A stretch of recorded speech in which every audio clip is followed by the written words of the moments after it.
మరి చంద్రబాబు నాయుడు గారు విద్యకు ముఖ్యంగా ప్రాధాన్యత ఇచ్చారు. ఎందుకంటే ఇక్కడ ఉన్న ఎవరైతే బొత్స సత్యనారాయణ గారు ఉన్నారో విద్యాశాఖ మంత్రి కాబట్టి ఇవాళ బొత్స గారు అడిగారు మొన్న పేపర్ వాళ్ళు, మన రాజధాని ఏదండి అని.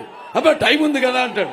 ఇవాళ చూస్తే మన రాష్ట్రం మొత్తం సుమారుగా 67,984 స్కూళ్లుంటే మరి అందులో ఇవాళ ఒక్క టీచరే 12,380 స్కూళ్లు ఉన్నాయి. మనకి ఒకే టీచర్ మన పిల్లలకి అన్ని సబ్జెక్ట్స్ చెప్పగలుగుతాడు.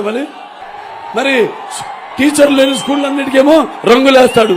రంగులేసి ఏదో పెద్ద ఆర్భాటం చేస్తాడు, అంతర్జాతీయ విద్యను మీకు అందిస్తానంటూ. అటు ప్రైవేట్ స్కూల్ కానివ్వండి లేకపోతే గవర్నమెంట్ స్కూల్ కానివ్వండి 20,000 మంది టీచర్లు తక్కువయ్యారు. ఒక డిఎస్సి కూడా వాళ్ళు చేసింది లేదు. అలాగే ఒక్క టీచర్ని కూడా పోస్టును కూడా వాళ్ళు భర్తీ చేసిన పాపానికి పోలేదు.